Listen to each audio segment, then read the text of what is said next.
Writing is a relative newcomer. It was invented, as far as we can tell, in a small number of places on Earth.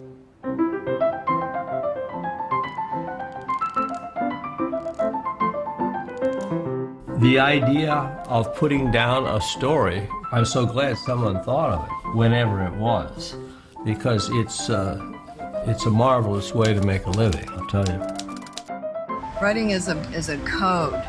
It's the making of marks that you then have to understand that these marks can be retranslated into speech. So written words are to speech as black and white musical notes on a page are to music.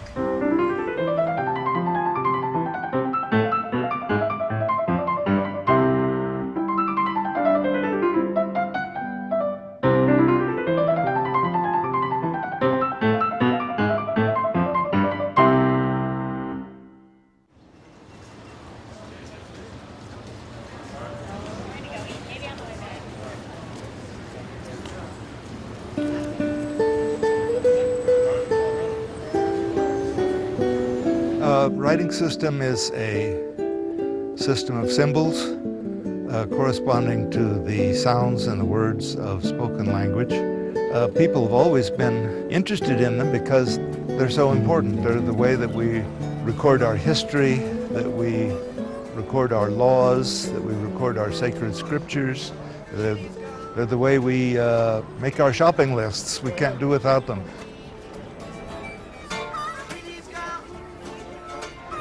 Being illiterate does not make you less of a human being. But in the modern world of the last 200 years, literacy has become like electricity. It's something we really can't function without.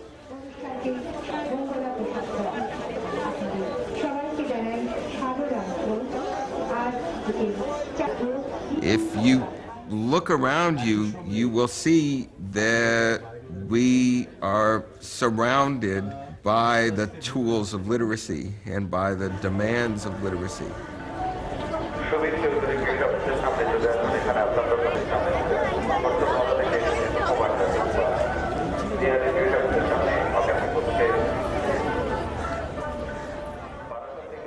Let me tell you how all these sounds that we're writing down arose.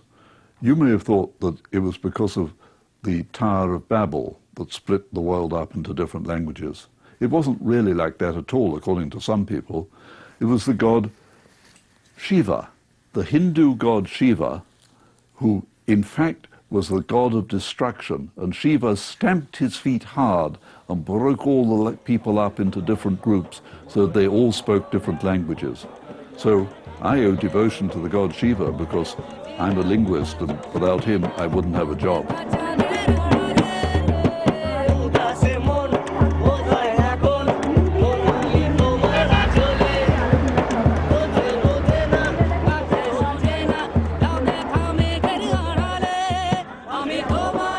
For linguists, writing isn't language, but really a recording device.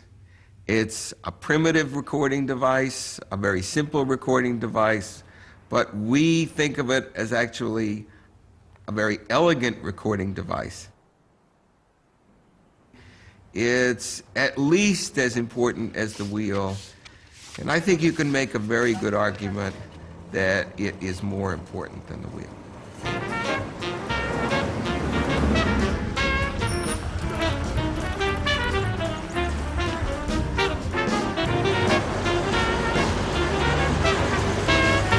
Here I am surrounded by writing.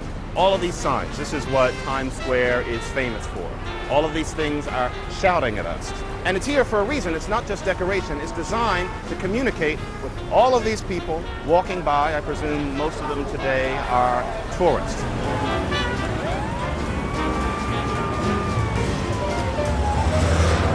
Literacy is something which is, after all, very new for our species. As far as we know, writing only goes back about 6,000 years at the most. And in the meantime, our species, according to most estimates, has existed for 150,000. And so this business of writing is a very new thing. And yet, certainly we have taken the ball and run with it.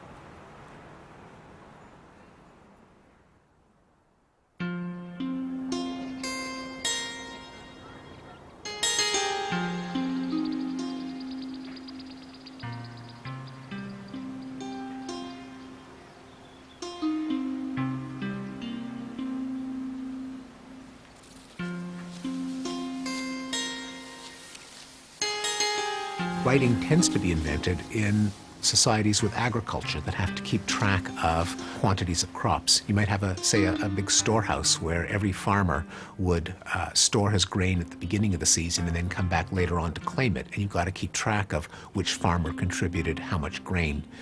That kind of record keeping is thought to be the ancestor of writing systems. Here are what we call tokens. They are the immediate precursor of writing. Disc, cones, tetrahedrons, cylinder, triangles, here a half a sphere. Do I have it? Yes, a nice little cone. Those shapes are simple, but they are striking. They are easy to identify. They are easy to remember. They start, let's say, 7500 BC. These were used for 4,000 years in the entire Near East. Everybody knew, oh, the little cones, the little balls. Yes, yes, I have plenty of those. Okay. What were they? Nobody knew. Writing is not something that happens naturally to people. Writing has to be acquired. And in the history of human beings, writing wasn't always there. It had to be invented. 5 cones. They look like nothing in the world but suppositories. What can they be? They are counters that were used in prehistory to count goods. Each type of merchandise was counted with a different counter. Accountants want to be able to keep the record of unfinished transactions, and they invent an envelope. They put the tokens in there, they close the envelope, but clay is not transparent. I can't see anymore what tokens are in there. Therefore, the accountant thought of taking a token and impressing the token on the outside to show how many tokens of what kind were held inside. This is how three-dimensional counters become two-dimensional signs, and we are on the way to writing. We don't know if writing enabled the city or if the city required writing, but we do know with reasonable certainty that writing was developed as an administrative aid, because administrating these large institutions was getting more complex. They have more goods to track, different kinds of goods to track. The earliest writing is the record-keeping device for these institutions.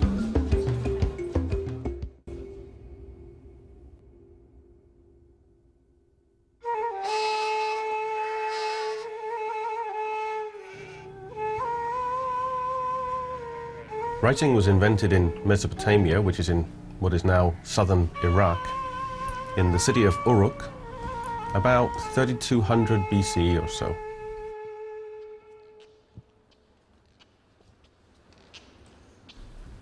The very earliest tablets write the signs really as pictures. They're drawn with a sharp object as outlines. A head looks more or less like the outline of a head. And very soon after that, they start using a stylus, and they start impressing the stylus into the clay to make the characteristic triangular wedges that give rise to the name cuneiform. Cuneiform actually means triangle-shaped. Cuneus is Latin for triangle. Cuneiform tablets range from very, very small text with a few signs to very, very large text with thousands of signs. And one of the smallest tablets I've ever seen said simply, one udu, baung, one sheep, dead. So the basic wedges are the horizontal, the vertical, and then an angled wedge, which looks something like this. In the very earliest texts, the symbols exclusively stand for concepts, ideas. We call them ideograms. This is Dingir, which means God.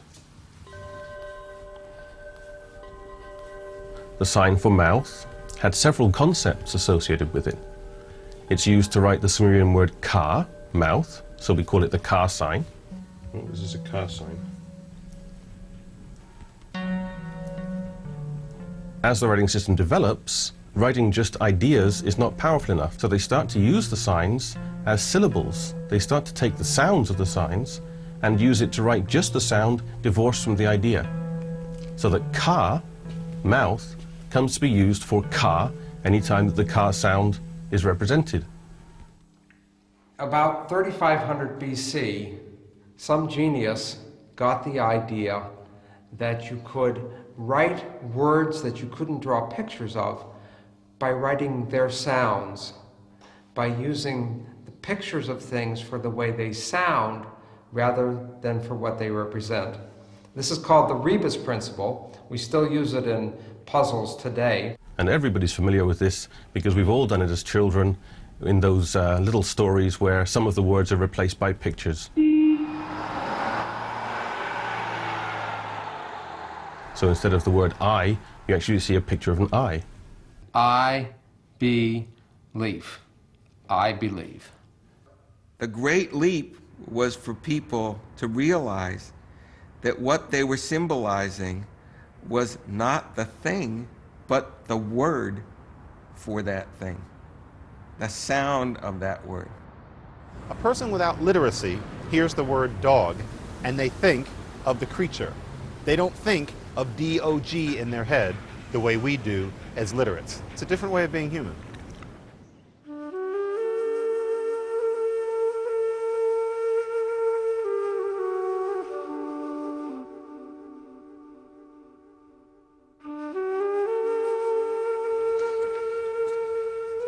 Cuneiform actually started with Sumerians and then expanded into different people and different countries.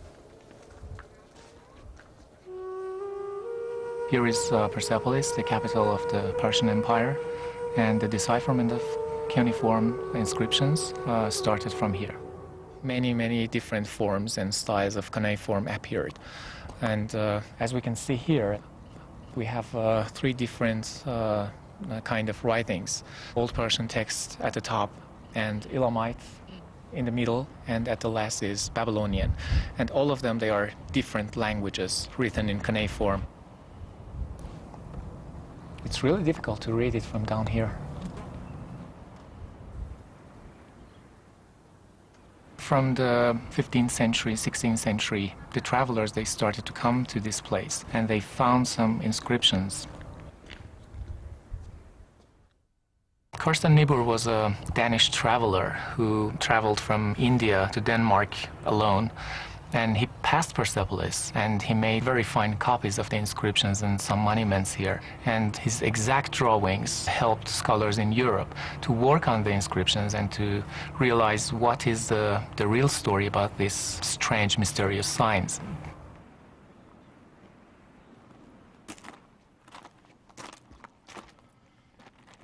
This frieze is the place which one of the most famous drawings of Carsten Niebuhr was made. They realized that they were dealing with a writing system, but they had no idea what it was or what language it was in or anything else. But a couple of geniuses, Grotefend, a German high school teacher, and Rawlinson, a British military man, deciphered the first cuneiform inscription, and they did it the same way without knowing about each other's work, completely independently. Grotefend did his on a bet with someone that he could do it, and Rawlinson was stationed in Baghdad and was interested. There is a wall-cut inscription at Bisatun, which is on the border between Iraq and Iran. And it has 3 panels that were written in 3 different languages in the cuneiform script. When Henry Rawlinson came to the area as a young British officer, he had the chance to be very close to the Bisatun inscription, so he started to climb up the cliffs to make copies of the inscription. For the Old Persian text, it was easier because there was a ledge in front of it. But for Elamite and Babylonian text, it was so dangerous and difficult.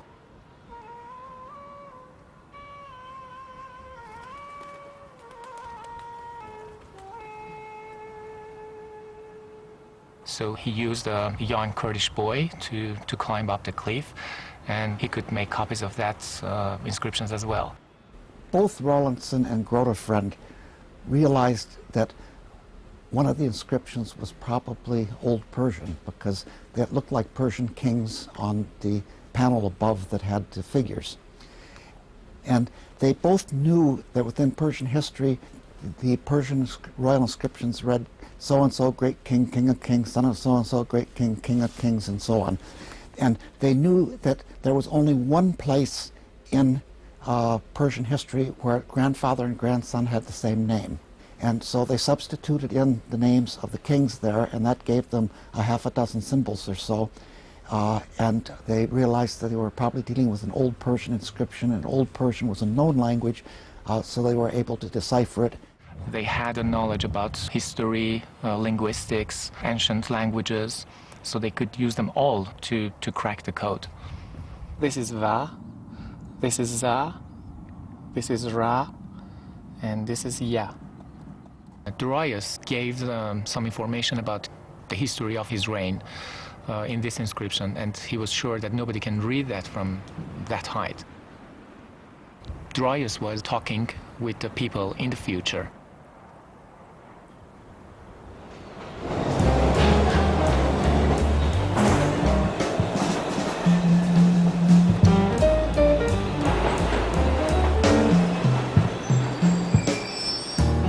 There are signs everywhere.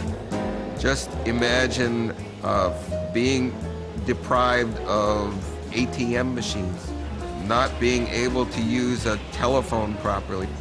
It means that you are just missing out on a lot of what the world consists of today.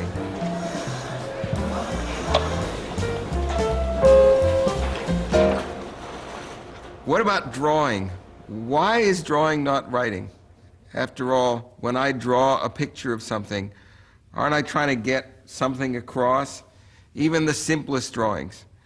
What about a sign showing me where the men's room is? Isn't that writing? What's the difference? After all, a picture is supposed to be worth 1,000 words. Well, the difference is that the picture represents an idea. It doesn't represent language. It doesn't represent individual words. The sign is recording the idea of that place. It's not recording specific individual words. There's other visual systems that can communicate information, what people sometimes call pictographs. Some American Indians, for instance, kept records by drawing pictures. You see little figures of people and they're moving and they're doing things and you're getting some information from it, but you can't read it off in terms of spoken language. A pictograph is basically a picture of something, partly conventionalized, simplified, but it's something that people can recognize no matter what language they speak, like a picture of a suitcase. The airports, of course, nowadays are full of pictographs telling us where the baggage collection is and so on. But the picture of a suitcase could be ambiguous because you don't know whether it means the place you pick your luggage up or the place where you send your luggage in. You can't use pictographs to talk about abstract subjects such as law or religion or politics. Wait up!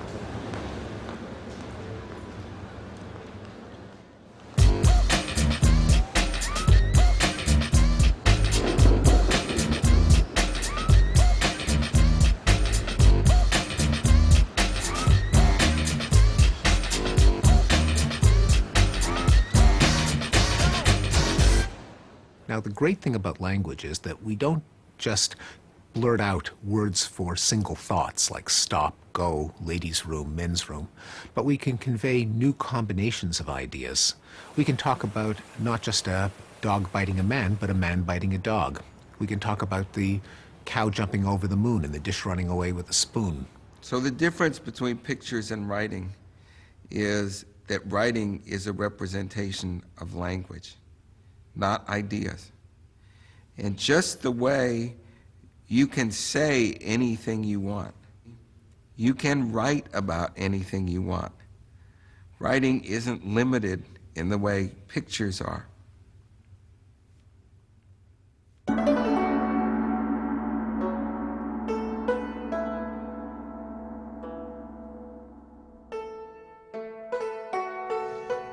Most people think that Chinese characters are pictures of things, so that's why we call them pictographs. So let's test that and look at some of the ones that are more like pictures. What is this? What's it a picture of? If I showed this to 1,000 people who don't know Chinese, I doubt that a single one would be able to guess what this is a picture of. I'll start you with a little bit of a hint. You see, those are his 4 legs. Clip-de-clop, clop, clop. Here's another one that's very much a picture of something. Can you guess? This is a turtle. Gui. And this other one I showed you is a horse. Ma. If we study the evolution of these 2 characters from the very earliest times, we can see how they gradually evolved from a stage when they were pictures until we can no longer recognize them as pictures. That's the character for big. It shows a picture of a man with his arms and legs spread out to show how big he is.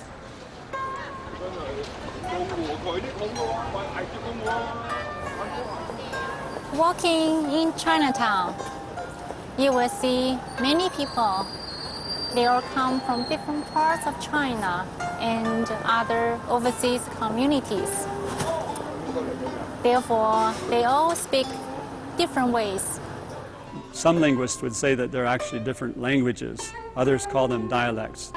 But they are so different that people really can't understand each other when they speak these different forms of Chinese.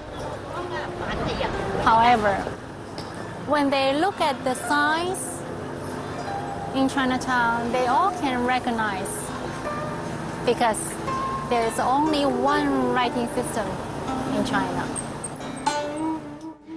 激聲，激聲，聲就是這個聲光這個聲。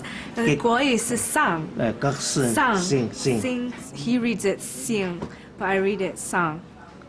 So that's the Cantonese word for up is 聲 but in Mandarin it's 上.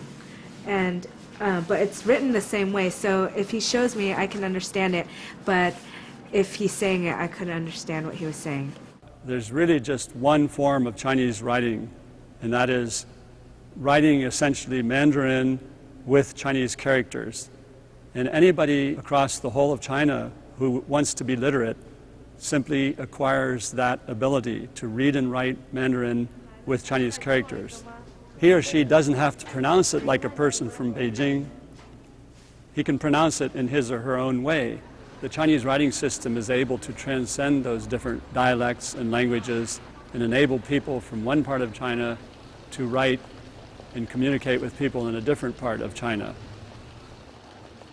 Over 80% of the Chinese characters are made up of 2 parts. A part on the left side that tells us something about the meaning of the character.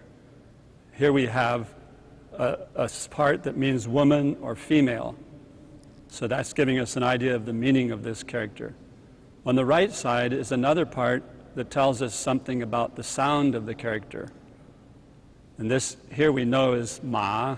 This doesn't mean female horse. It means mother. Female on the left and the sound ma on the right. The meaning part on the left and the sound part on the right, neither of them by themselves tell us exactly what the character means. It's only when they come together that they give us a precise word. Now we look at the 2 characters up. Both have the same left side, which is the meaning in Chinese. It means women. The right-hand side of the character gives you the sound, pronounced 姐. The second one on the right-hand side gives you the sound as well, pronounced 妹.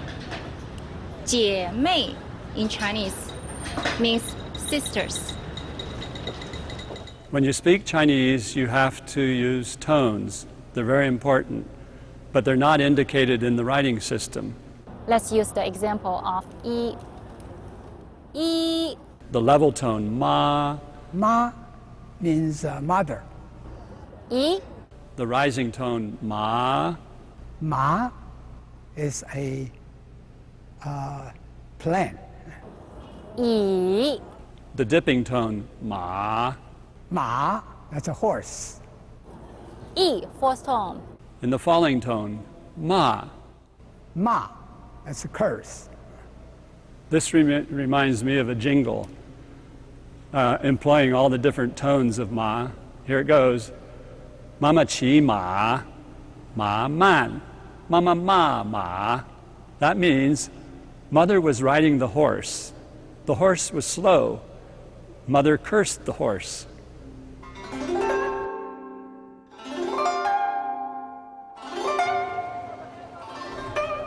It's the oldest living writing system on Earth. It's basically the same system that was in existence 3,200 years ago. It's adapting itself to the modern world, but it's still the same structure, the same concept.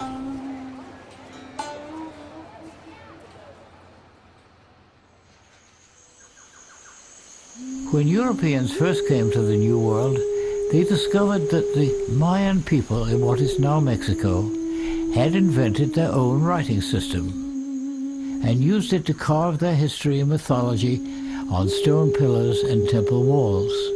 They also had vast libraries of books made of bark. The Maya writing system combined pictures and sound signs into exquisite glyphs.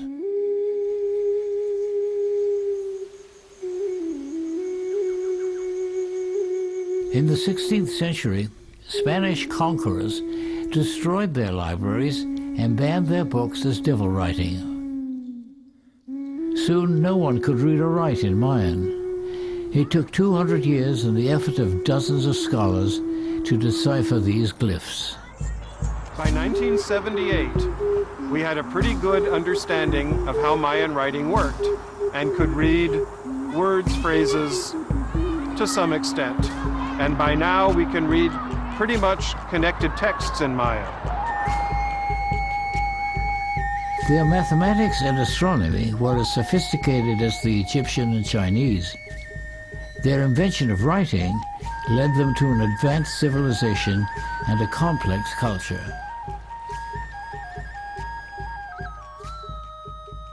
Written language represents the sounds and words of a spoken language.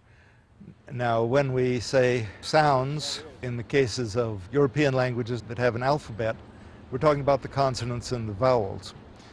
But there are some writing systems in which the individual symbols stand for sequences of consonants and vowels of the sort that we call a syllable.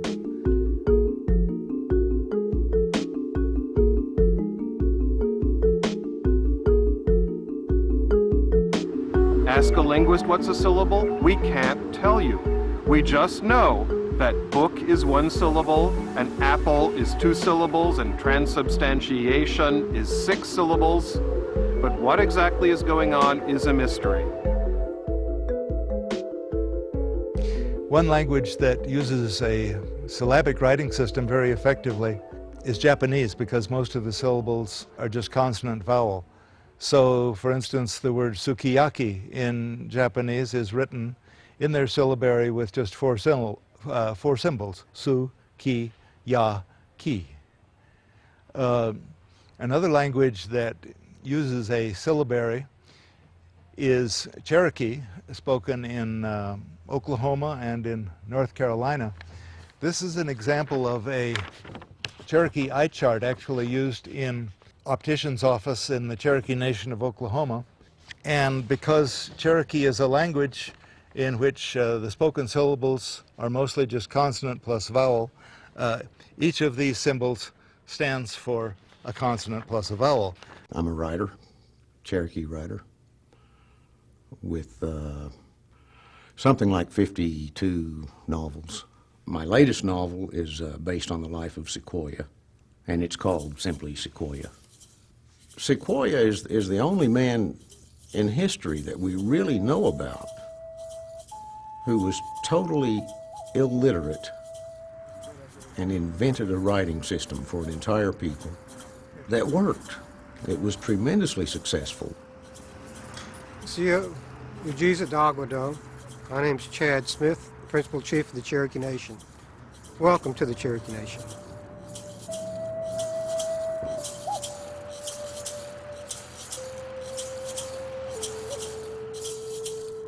The historians like to say the Cherokee people became literate almost overnight. It's a very easy system to learn, and it was very much in use until my wife's father's generation. He left behind a whole bunch of letters and church documents and all kinds of material that was written in the syllabary. A syllabary is a writing system where each symbol stands for a syllable. Su, li, ni, me, ja, ya, ji, we, wa. This chart is a modern arrangement of the syllabary characters organized by sound, with the vowel sounds going across and the consonant sounds going down. This row shows all the symbols for syllables starting with the H sound. This is ha, he, he, ho, hu, huh. This is a spiral notebook that belonged to my grandmother. My mother gave me this book, and this is a songbook that my grandmother wrote. She's taken and translated songs into the Cherokee syllabary.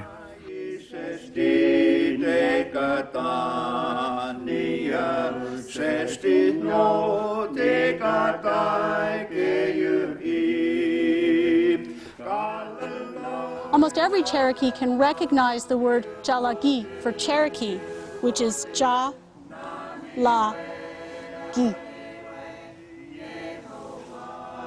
I can tell you that Sequoia, he saw this talking leaves, this communication by writing. He emulated that with 86 characters. Each character was a syllable. Within 10 years of the introduction of his syllabary in 1822, the Cherokees were 90% literate in their own language.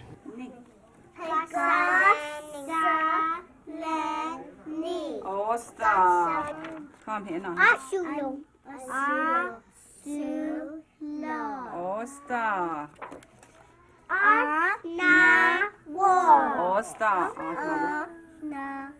Osta. What Sequoia did was amazing. He developed a writing system for his language single-handedly. There have been postage stamps created in his honor, statues, artwork, counties named after him. In the 1840s, a European botanist named these giant trees after Sequoia, and it's a fitting tribute for his gigantic accomplishment in creating a writing system for Cherokee.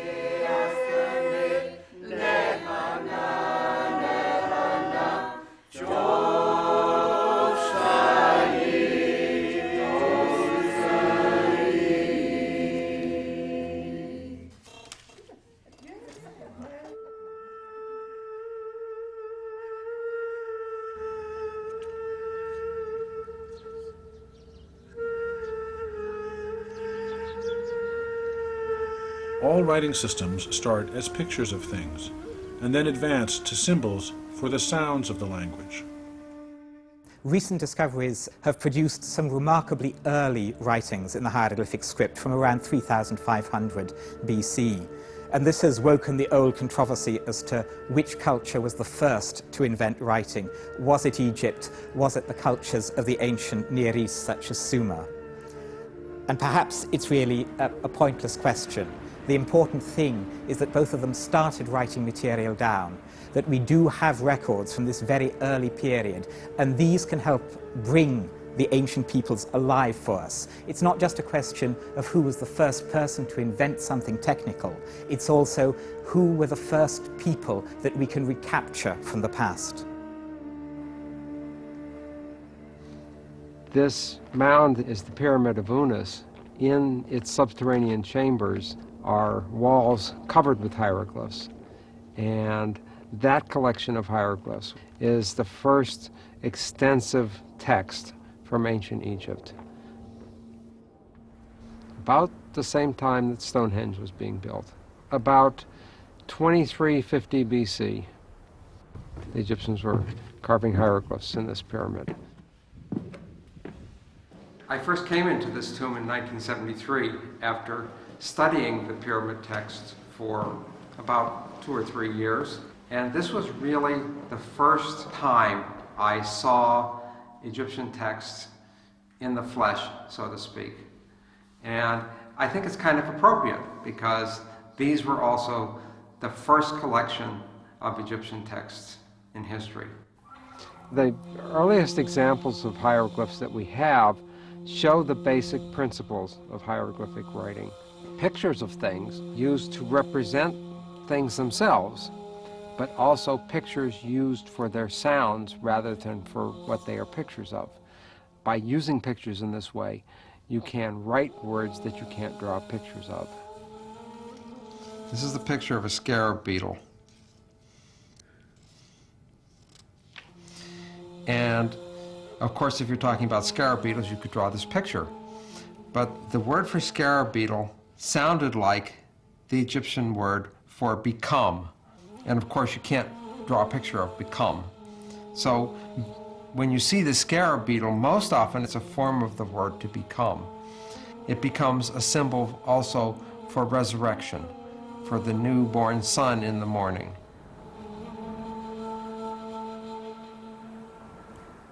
If you're talking about something more generic, like the idea of striding or running, you could, for example, use, as the Egyptians did, a pair of walking legs. And in this case, the running legs are known as a determinative because they tell us the general idea of the word.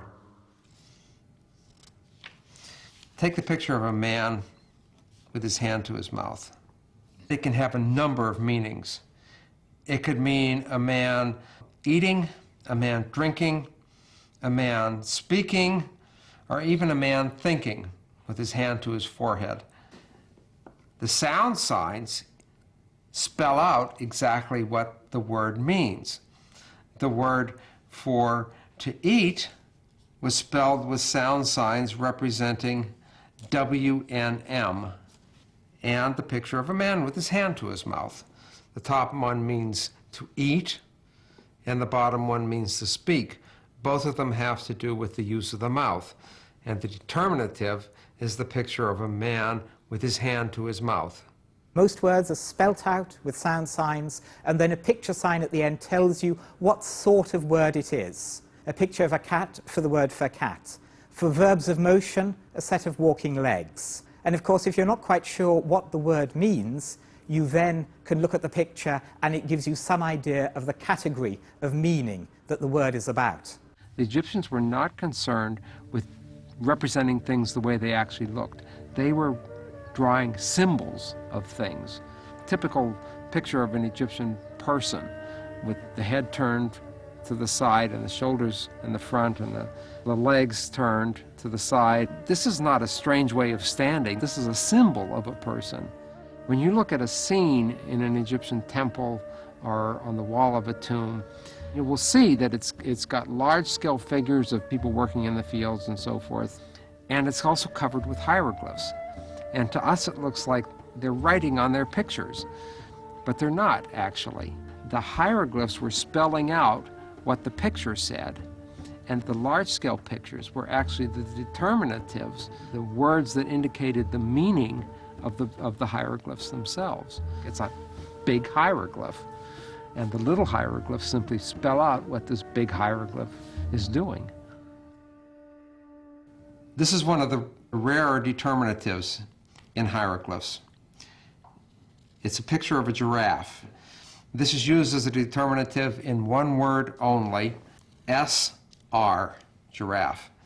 This word means to prophesy or to foretell. And it's clear that the giraffe is the determinative because giraffes can see farther than any other animal and can tell what's coming.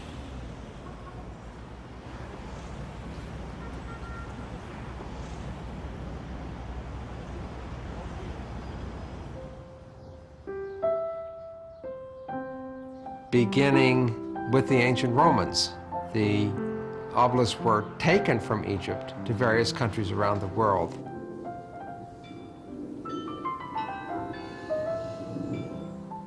We can think of this as the plunder of Egyptian civilization, but in fact, it has helped contribute to our knowledge of ancient Egypt, because one of the obelisks taken to England, now in Kingston Lacy, was used by Thomas Young, one of the early decipherers of hieroglyphs, to unlock the secrets of Egyptian hieroglyphic script.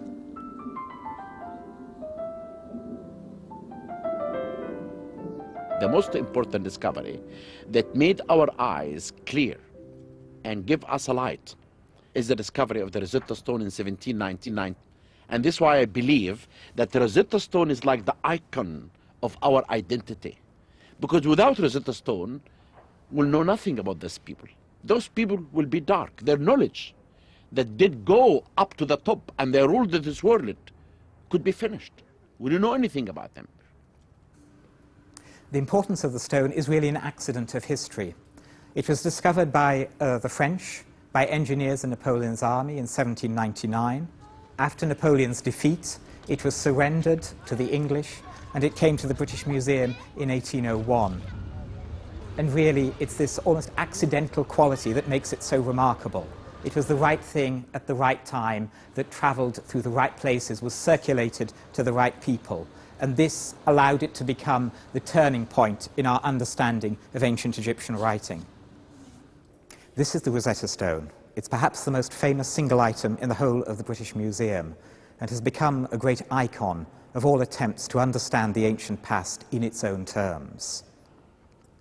What it is a large fragment of a granite stela that was erected in 197 BC, and the texts on it record the so-called Decree of Memphis in honor of the new boy king Ptolemy V. And Ptolemy comes from a Macedonian dynasty. The priests are native Egyptians, and there's a very uneasy relationship between these two cultures that are involved in the governance of Egypt. And this explains the crucial fact about the stone. The same text is written in 3 different languages. At the top, you have the Egyptian hieroglyphs, the traditional script of the Egyptian priesthood, Egyptian culture. In the middle is the Demotic language, which is the normal, everyday language of the native Egyptians. And at the bottom, you have the script and language of the invading foreign rulers. Because it has the same text in 3 different languages, it really provided the great key that allowed Egyptian hieroglyphs to be deciphered. Scholars worked on this for about 20 years, 2 in particular, Thomas Young in England and Jean-François Champollion in France. The breakthrough came with copies of inscriptions which showed rings, known as cartouches, which enclosed groups of signs. And people guessed quite rightly that these might mark out the names of the rulers of Egypt. One of the great steps forward was taken by Thomas Young, the English scholar.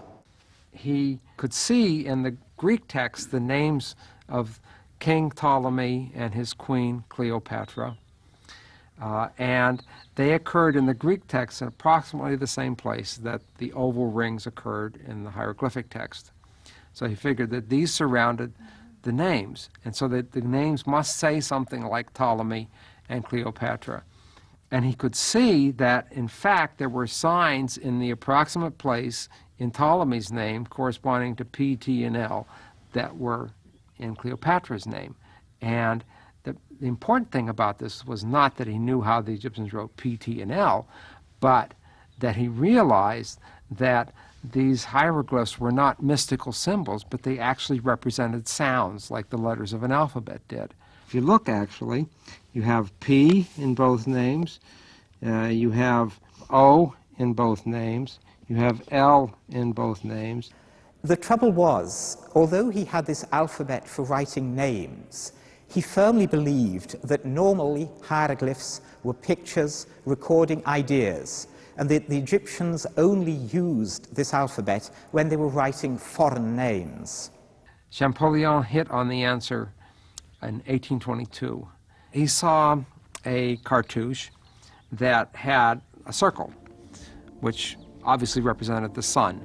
And he knew that the word for sun was something like Ra or Ray. And so he had a cartouche with a circle, a strange sign that looked like a trident, and two S's. So he had Ra SS. And he tried to figure out what the name was. And of course, knowing the list of Egyptian kings, the name that came to mind was Ramesses. Suddenly he found he could read the name of an Egyptian native king. And if the Egyptians used sound signs to record the names of their own kings, then they must have used them to write the whole of the language. And this was a great breakthrough. After that, it was like the dam burst. And he was, in a few years, he was able to read fairly fluently many Egyptian inscriptions. The reports of the moment of revelation, the great breakthrough, are highly romantic.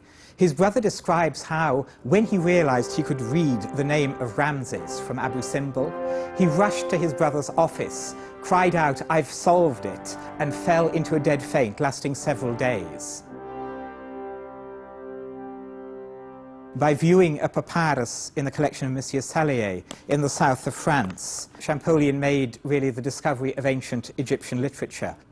And with this, people began to realize that hieroglyphs didn't just record the deeds of kings and of nobles. There is also a sense in which on papyrus you have a much wider body of literature. On this fragile material you find love songs, letters, notes, laundry lists, a whole world of writing, all of which was entirely inaccessible before Champollion made this vital intellectual breakthrough. But nothing was more important than the invention of the alphabet. Everyone knows the order of the alphabet, but no one knows how it got that way. And that's been the order of the alphabet for 3,500 years at least.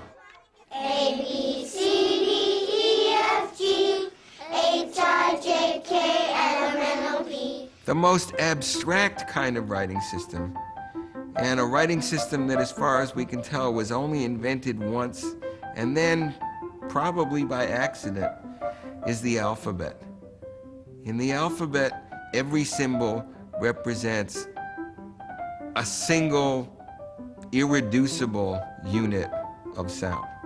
The alphabet is such an abstract notion that it was invented only once, in Egypt.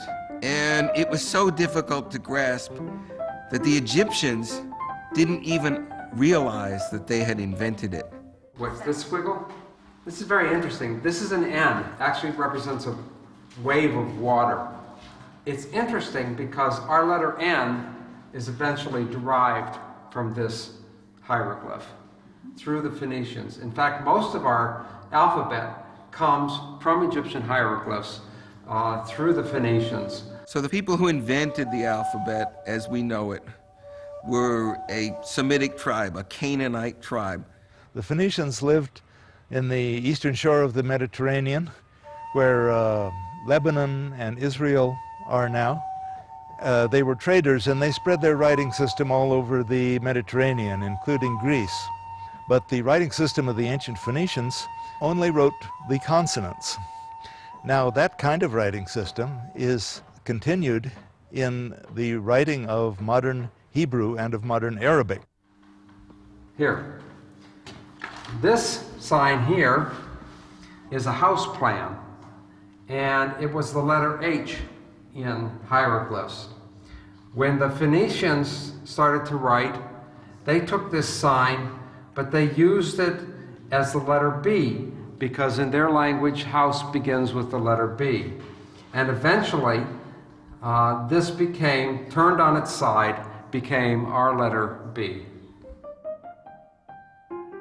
The Phoenician traders taught the Greeks how to use these marks for writing, and the Greeks sort of thought to themselves, hey, We don't have the sound at the beginning of the word aleph, but we could use that letter that they're writing for the sound, we could use it for our vowel sound. And so they, in a way, were the first people to break things down into vowels and consonants.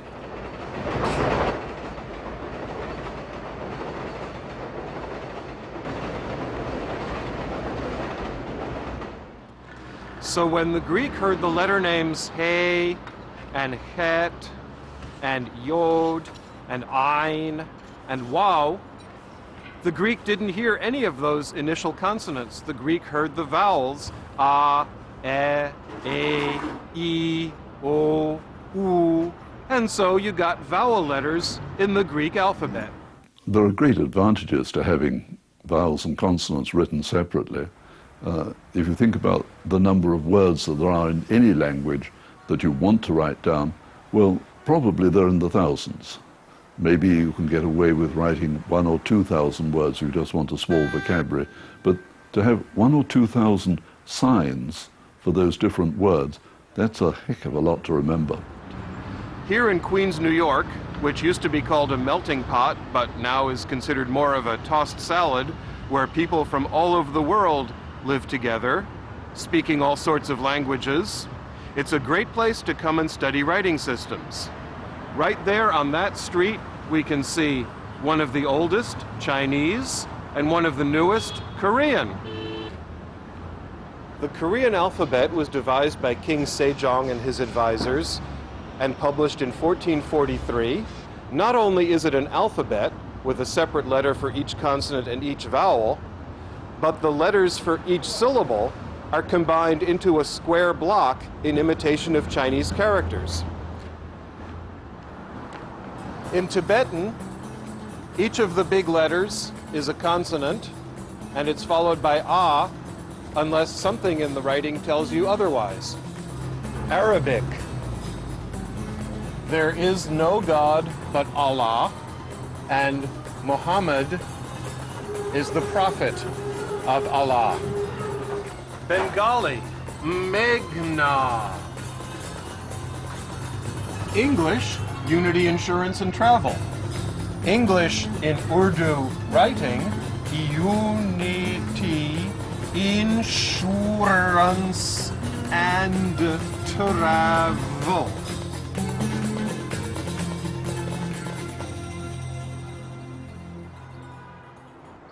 You don't need to have an alphabet. People certainly prosper without alphabets. But the invention was so remarkable that it spread over a period of millennia all the way around the world.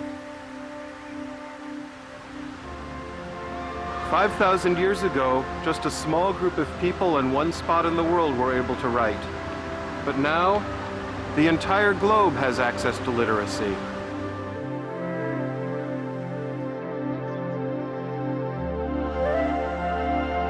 Visiting Egypt, you have the impression of writing being absolutely everywhere.